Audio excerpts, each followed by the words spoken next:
Welcome, everybody, to week 11 in the core class. Thank you, Shada, for joining us for the first time. Thank you, Monica Monasteria and Bron the Blessed. This is Mr. Sam Dickens, straight from the crow's nest. Miss Whitney Williams won't be joining us this evening as she has joined another trek on her path. And that is precisely what the core class is all about, is about unlocking your own spirituality, finding out that path. So it's almost like a pivotal stepping stone where, you know, the core class is considered. So she has moved on to a path. She's still going to be involved, she said, but it conflicted with our class today. Before I get started with the actual lecture today, does anybody have anything that they want to say? Yeah, good. Jacqueline, thank you for joining the core class. I hope you're doing well. I had just said that Whitney Williams won't be joining us because she has unlocked her spirituality on a path, which is precisely what the core class is built upon. The core class is a situation where you can choose to stay or you unlock your spirituality and go elsewhere. If you feel like the core class is something that you fit with and you mend with, stay if you want to, and go if you must. You know the whole routine. Jacqueline, do you have anything before we get started with the lecture? No, not right now. Okay. Yeah. So the first thing I want to start talking about is today's class. I want to talk about just basic 101 craft ethics. Ethics, as in just little tidbits of information. The basis of the lecture is also seen in a video production that I produced that is craft that is called Craft Honor. But basically, it's if we identify as pagans, if we identify as people that are craft, nature-based, eccentric spirituality, or even with the many labels that we have, like witches, and that seems to be a real popular label these days, is witches, which is fine. Which is fine, but let us know that when we talk to people and we identify with those labels as pagans or nature spirituality, people see us as a reflection of the spirituality as a whole, because some people that we may encounter may have never bumped into somebody that was on that path or resonated with that path or that type of spirituality. So it's very important to watch what we say or how we walk and what we do and say, because at that point we become the very face of that spirituality. So that's why it's always very important to just have common decency, and that's basically what it's all about, is just common decency. Does anybody want to add to that? No, I think that's the essence of it. Right. Yeah. The next bit of craft ethics that I want to go over is many times I have heard the mockery of monotheistic faiths. And if you don't know what monotheistic means, it means basically Abrahamic. It could mean Muslim or just other faiths that aren't our own. A lot of times within the community, well, not the inner community, but people on the path that you meet will say things like, I don't like Christians, or, the Christians steal all our stuff. And they're very bitter towards the monotheistic faiths. And I find it that a lot of people are quick to rebel against, things like Christianity or Abrahamic faiths. And I think that it's important that we realize that that's not really the wisest things to be doing, because during the life lessons in that matter, we want to be able to endorse that that might be their life lessons. That might be something that they're supposed to learn in this incarnation. The craft is not for everybody. It's really not. It's the hard road. It always has been. Yeah. So walking the path, if it's your comfort to rebel against, other forms of spirituality, to be up front, you're a Cowan, and it's very unwise. We should never mock the faith of another. For a person's life lessons are just as good as your own, is just as good as ours. Anything to add, anyone? Well, I am a little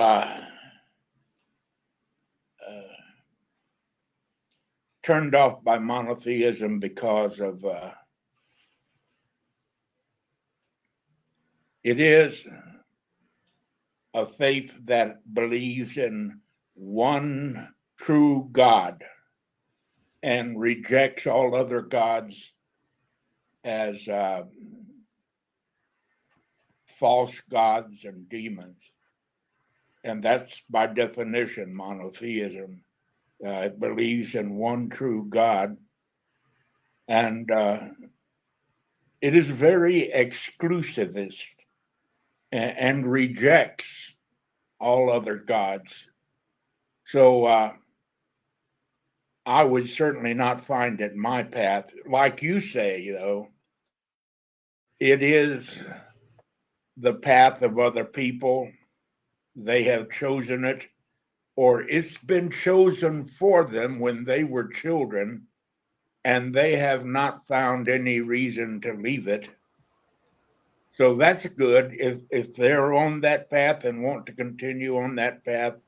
I have many friends who are Christians, and I never argue that with them. If they choose the Christian path, that's good.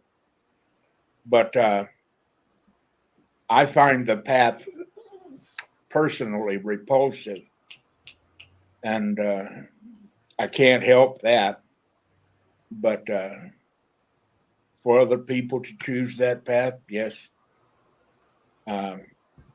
One thing about paganism is it is inclusive, so it includes the belief in other gods, and it includes Abrahamic faith.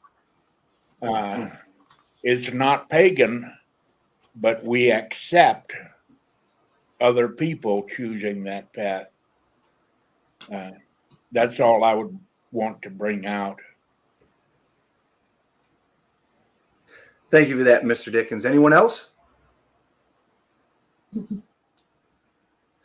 Okay, the next topic that I want to explore is seeking teachers that practice in good element. And really, we have to use a lot of discernment when seeking teachers. We were just talking about Miss Williams, who just unlocked her spirituality and went down a path. And the core class was involved in a lot of that. And with her discernment, she did that. So seeking teachers that practice in good element is very important, because there's a lot of teachers that claim to be Grand Pumbaa this or that can promise you all kinds of things, when in reality, they just don't have your best interest at heart. One of the things that I wanted to stress here is that specifically for the core class, you can label me as a teacher. That's fine. Ultimately, my point of view is to unlock your spirituality, because I don't want to teach you how I celebrate my spirituality. I want to teach you how to unlock your spirituality. And that's always the key element, I think, in the very foundation of the core class. Another thing that is in good element is learning from copycats is without magic. If you learn from copycats, it's without magic. And actually walk in opinion, and this could be scrutinized in a lot of different ways, but when you walk a path and you follow the path that other people have walked, when you walk upon that path and you're walking, all of the berries and the strawberries and the harvest have all been raped. They've all been plucked. It's all barren. But if you track a path and you go where no one has been, your harvest will be plentiful. The most beautiful turnips and greens and strawberries and blueberries are all going to be right there at your disposal, and you're going to be very satisfied, and you will not hunger when you walk your own path. When you start walking somebody else's path, it becomes. Do you have anything to touch upon that, Mr. Dickens? No, I agree with you that if you find your path, the path that resonates with your heart, that's the main thing. It's difficult. I remember back in the late 1900s, in 1980s and 90s, there was a lot of controversy because there were coven leaders who were accused of trying to not only develop someone's spirituality, but also trying to develop their sexuality. And that's a no-no, of course. That's an ethical no-no.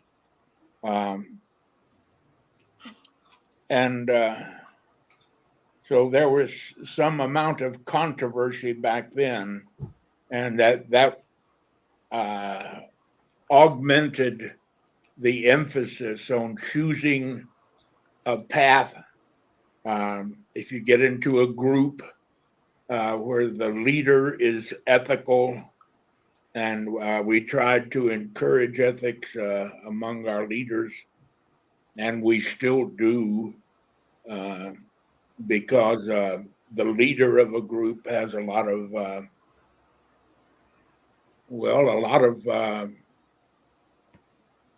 peer group and spiritual too control over a person, and they must be trustworthy, and so that's one thing we have to watch out for.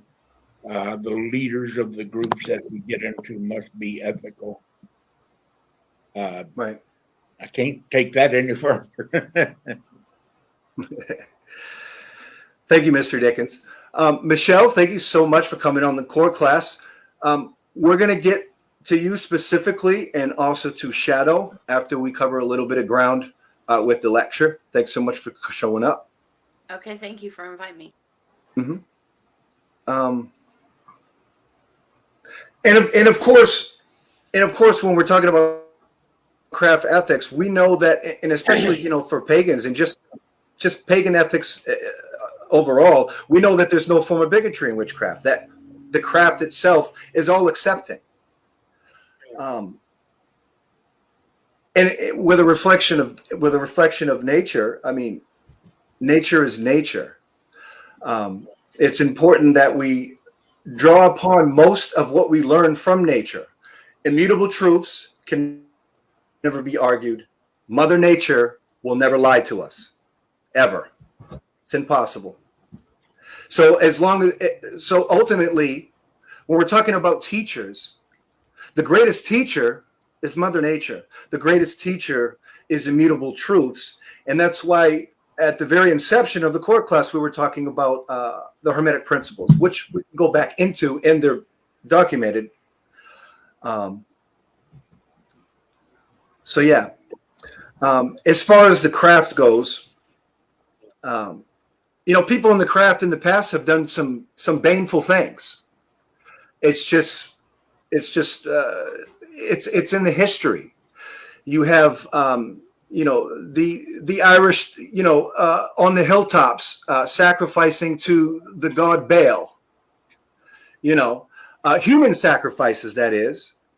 And I think that, the Witches' Council of 1973 had a good point where they quoted in 1973, the council quoted that we're not concerned of what has been done, but what is in the present and in the future. Bad things happen. But if we listen to nature, Mother Nature is not all kind and loving with sincere compassion. Mother Nature can be very, very cruel. So if we are to really walk in nature-based spirituality, Mother Nature teaches us that.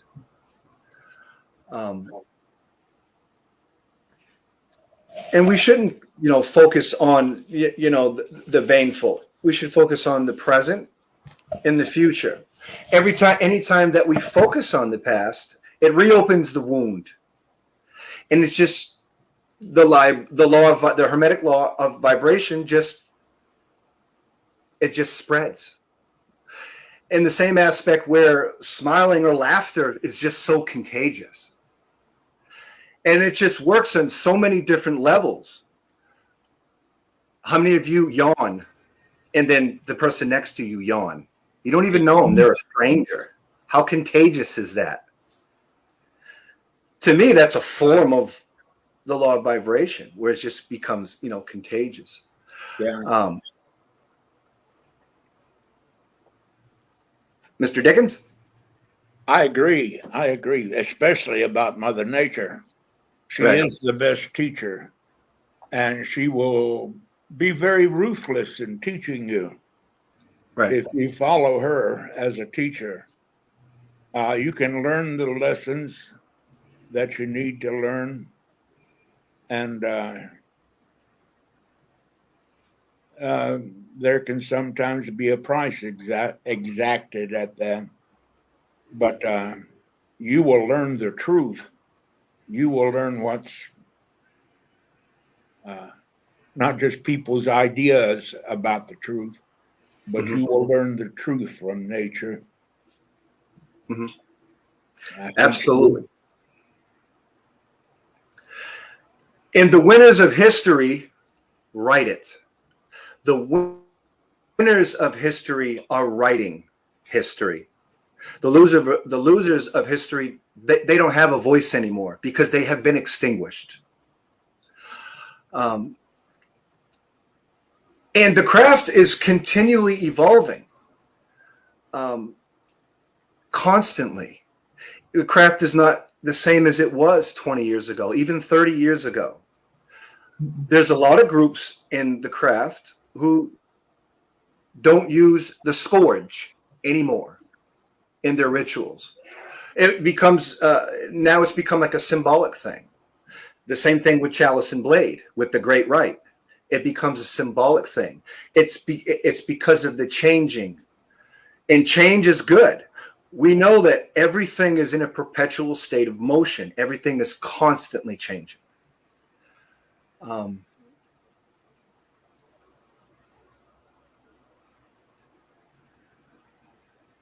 We I need to don't keep a think good we are reputation. where we're going to be yet. I think that paganism in general has not arrived by any means, as you're talking about, and some very important groups. Like I'm a member of the Church of All Worlds. Yeah, great and, group.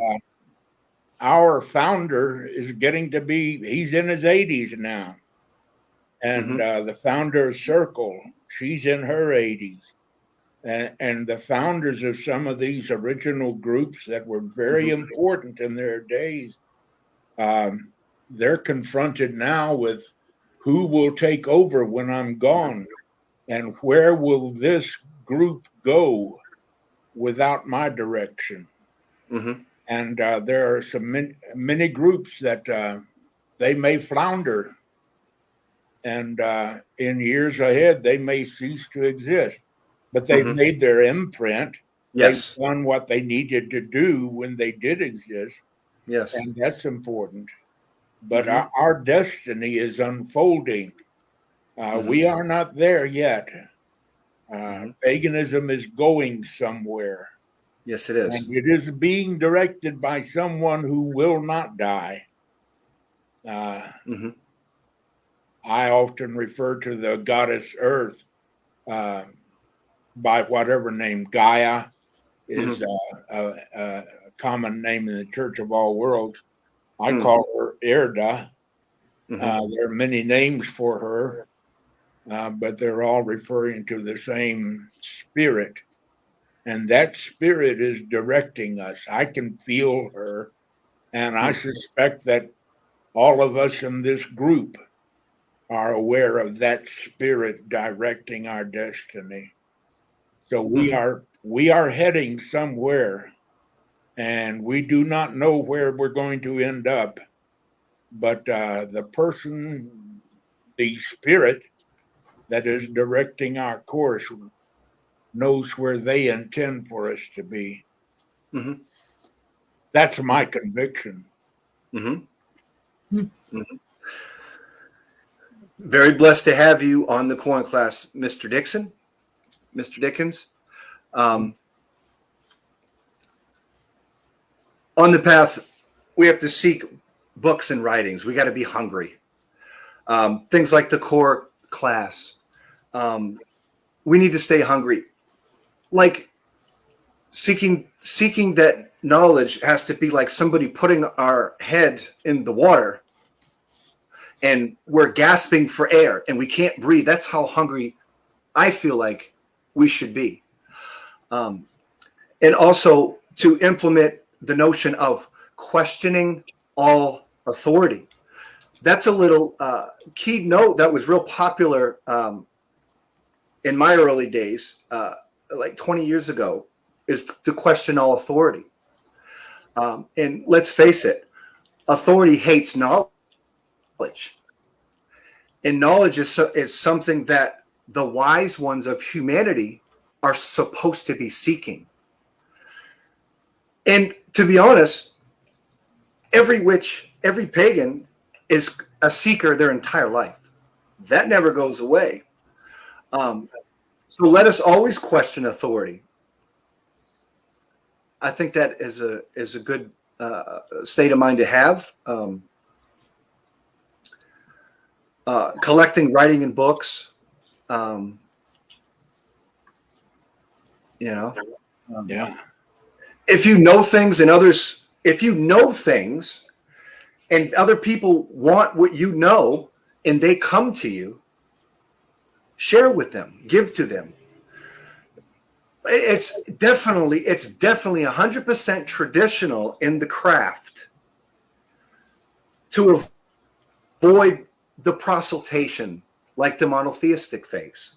Yeah. We don't sit on the corner and say, come to the goddess, or, come to Mother Nature. She still loves us. It's just, it doesn't happen in that capacity. So let's remember that it really is a seeker's path. That's true. It really is. It really is. I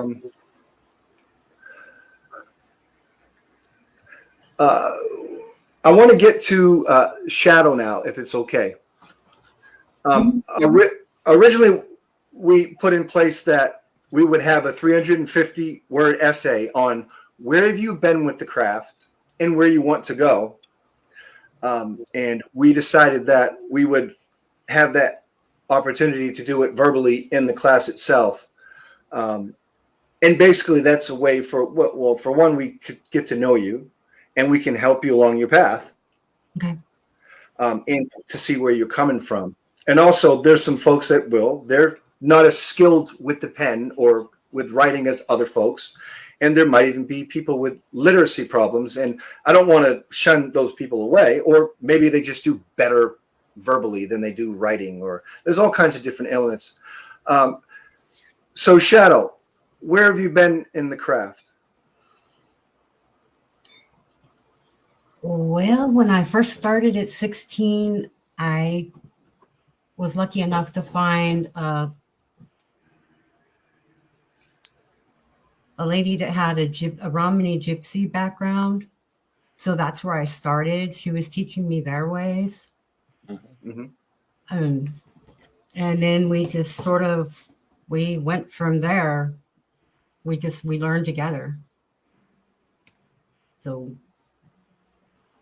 I mean, she was the one that originally got me interested in the candles and trying to figure out how to make our own candles and, what herbs and what essential oils for, whatever spell you want to do or just for a healing. I never quite got all that part, but that's my main goal. Mhm.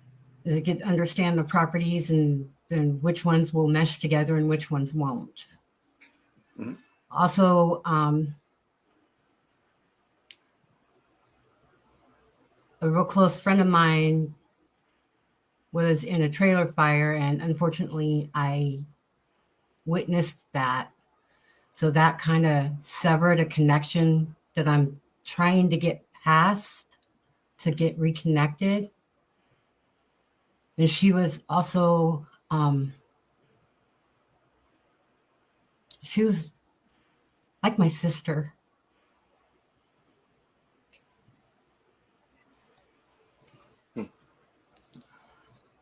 But it's time to reconnect. Yeah. Mhm. And right now is the perfect time to do that as the veil's thinner. Of course, you're probably aware of that and stuff. So, yeah, that hits home a lot. I have the same circumstance where I've met different teachers throughout the years, and they're no longer here as well.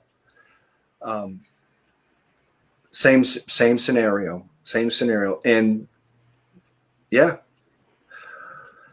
Shadow, where do you want to go in the craft in the future? What's your goals?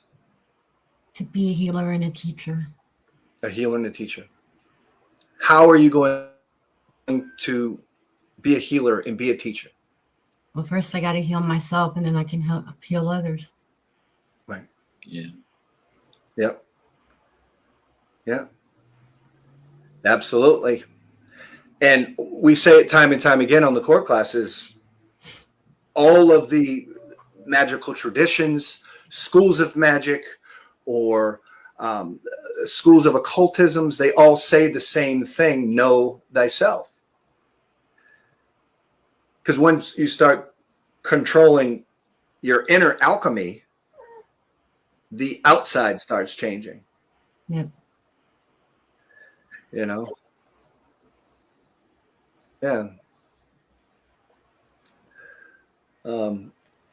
So definitely, I'll make it my ambition and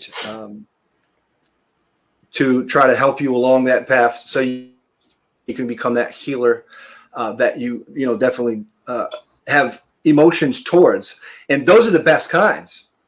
When you have that raw emotion, because it has purpose, and there's just so much power in that energy of with motions.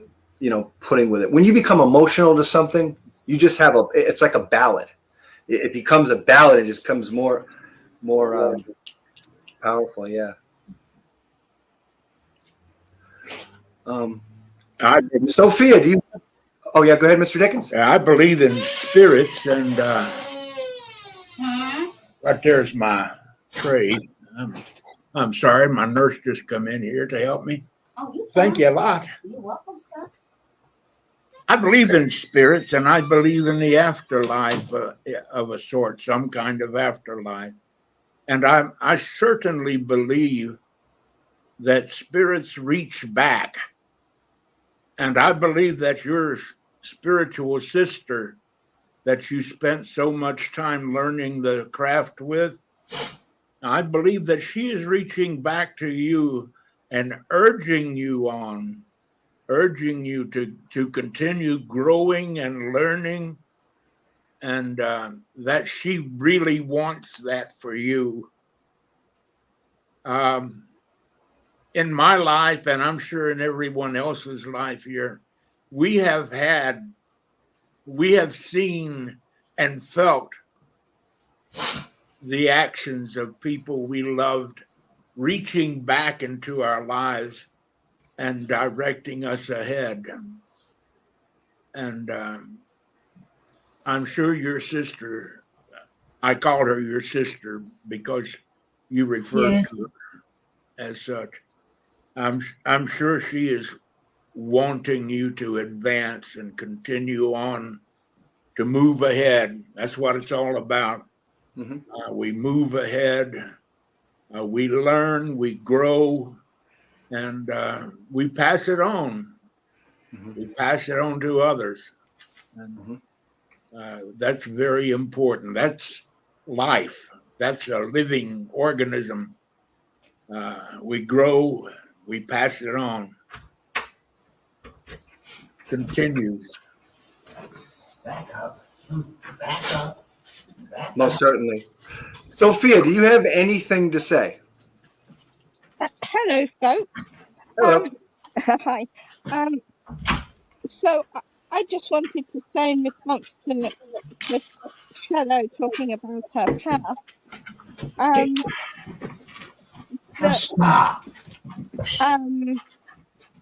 it's very important. It is important and was important on my life path for me to heal from previous wounds and to fully recognise the lessons that those wounding incidents have helped me with.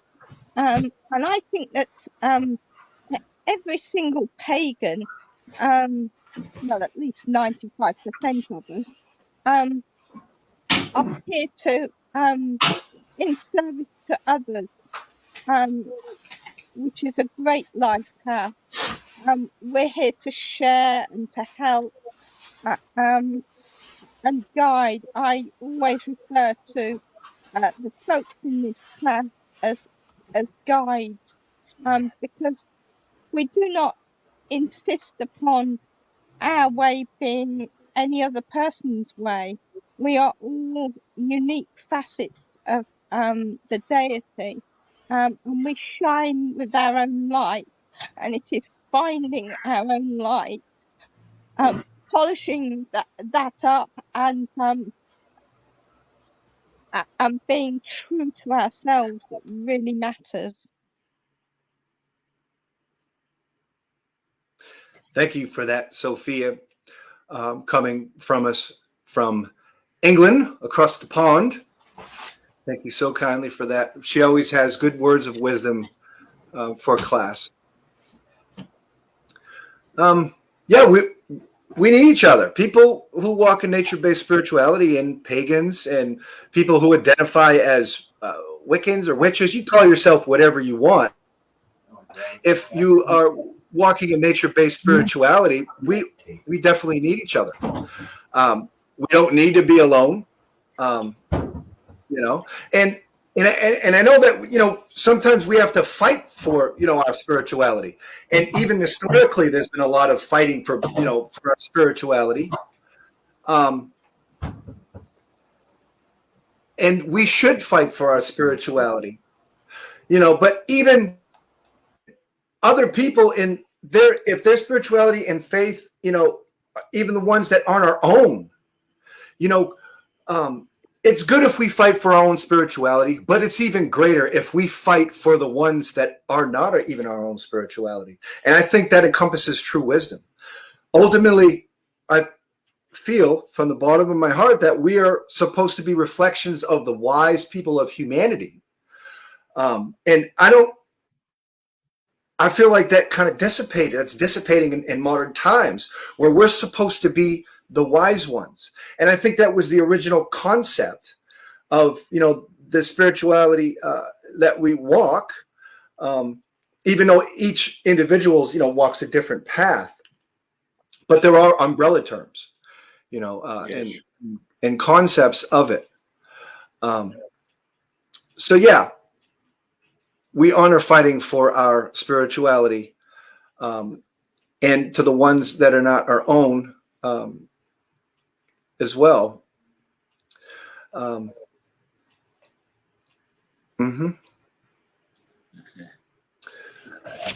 Anybody have anything else they want to discuss? Okay. So since we have a few newer people to the class and one that had left I hope you join us soon again.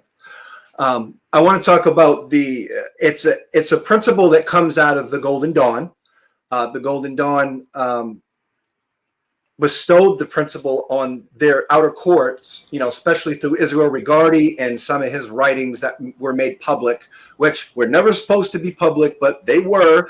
And here we have now Harold Carter in 2023 discussing it, where he described that only with the sweat of your brow will you obtain magical power.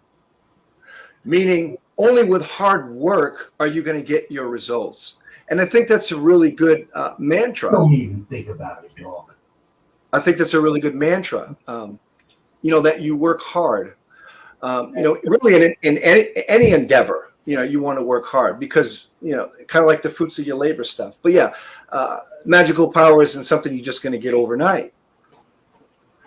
It takes practice and documentation. And that's why a lot of these new agey type authors and stuff, when you read all these books of witchcraft, they tell you get a journal out and make sure you document it and make yourself a homemade BOS or a grimoire and document what worked and what didn't work. And there is some truth to that, but only with your sweat of your brow will you obtain magical power.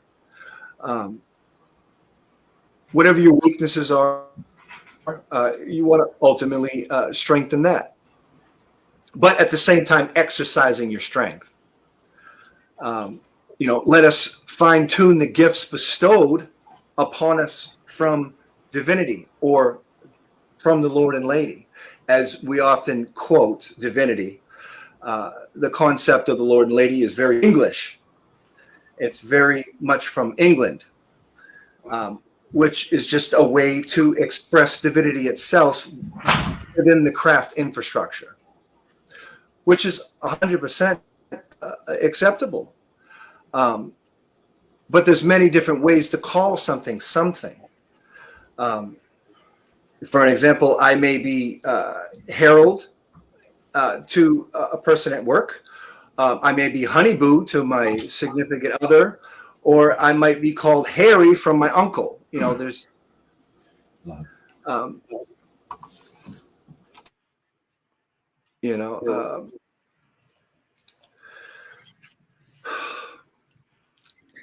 But I know some traditions that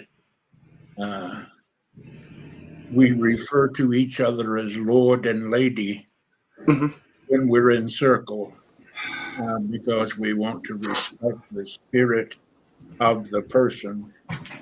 So we would say Lord Harold. Stop. He's got the zoomies.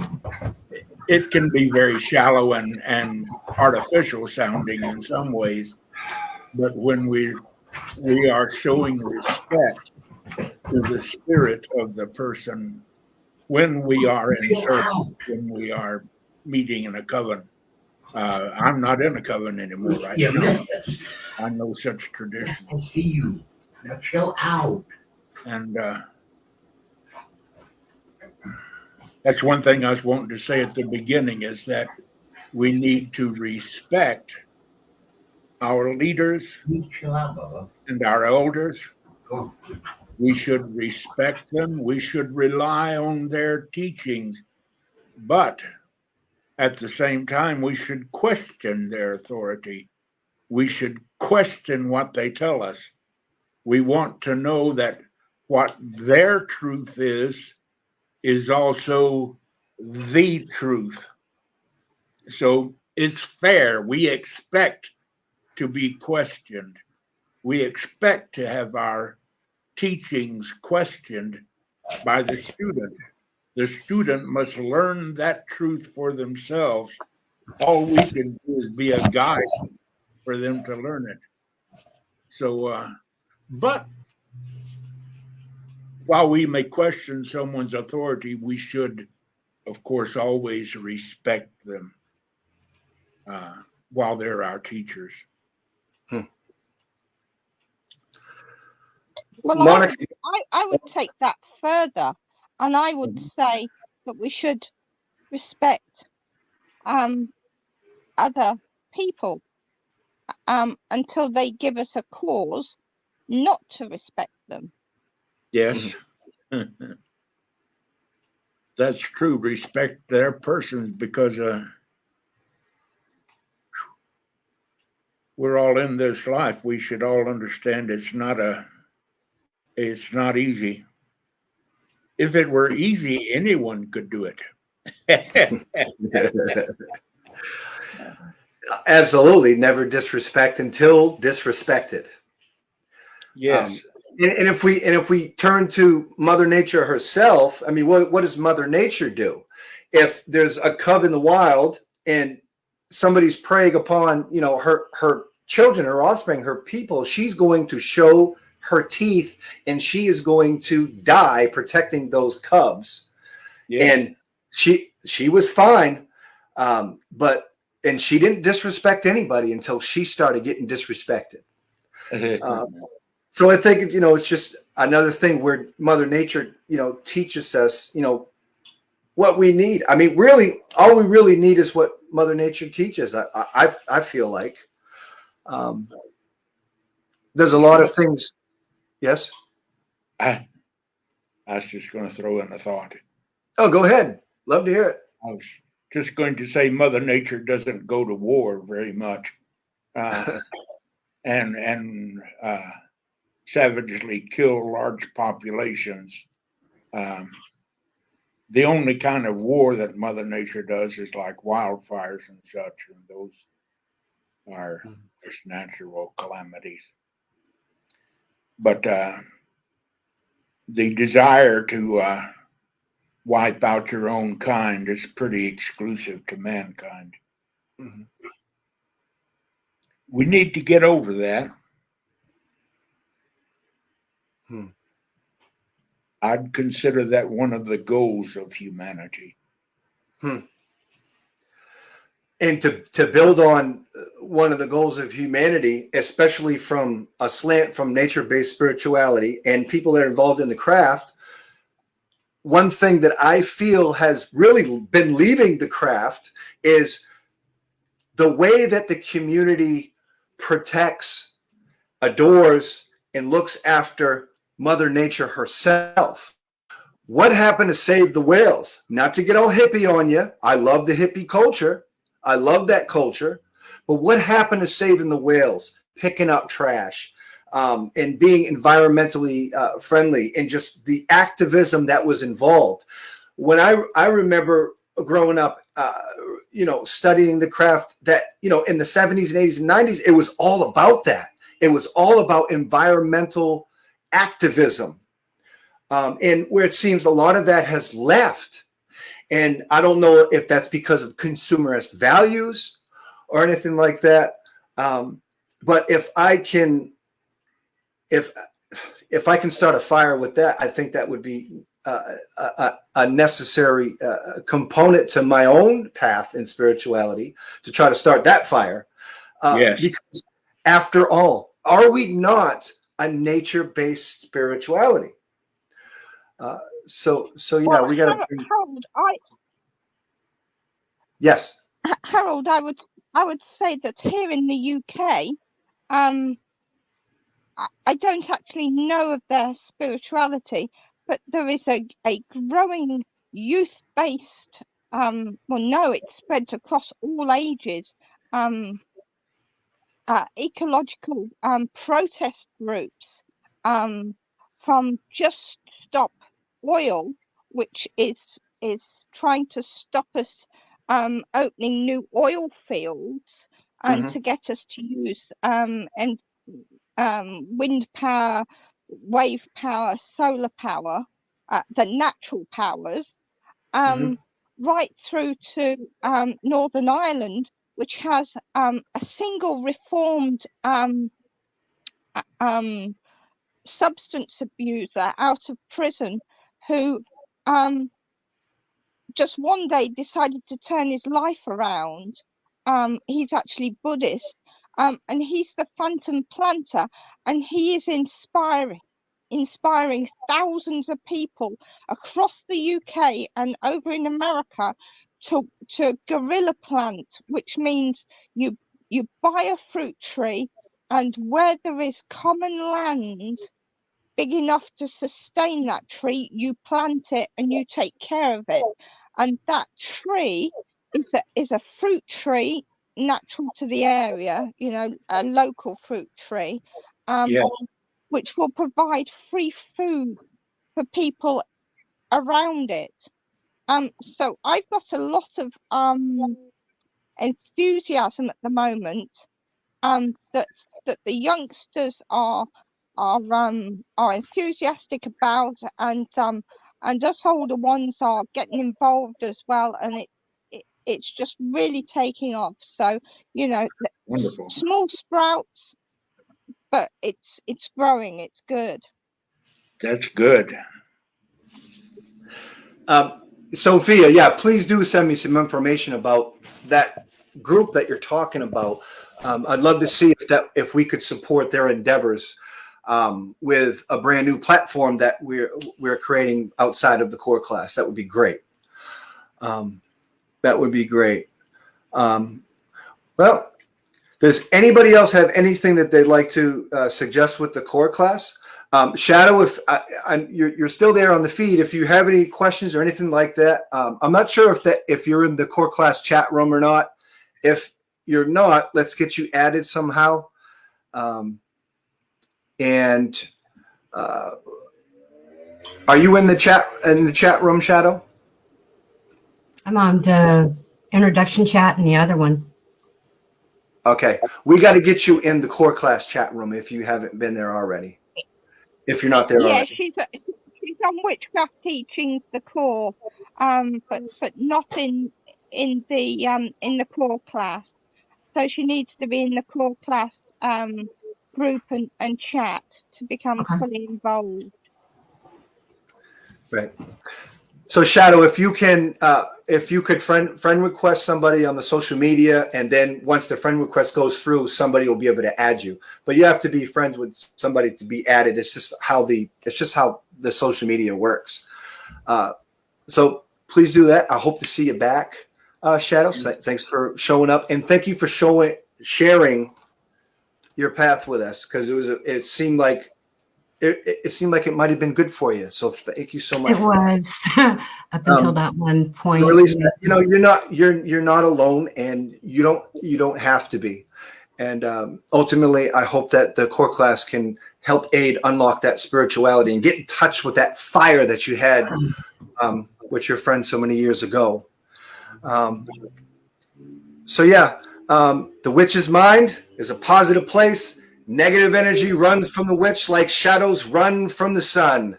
This has been the core class, week 11. I'll see you on Wednesday. I look forward to seeing all of you. Blessings. Honor the ancestors. Have a happy Samhain. Trick or treat with the kids. And we love you. Bless you. Thank you. Bye. Thank you, Jackie and Shadow, for sharing your animals with me. Oh. They really brighten up my life, just seeing them with you. My little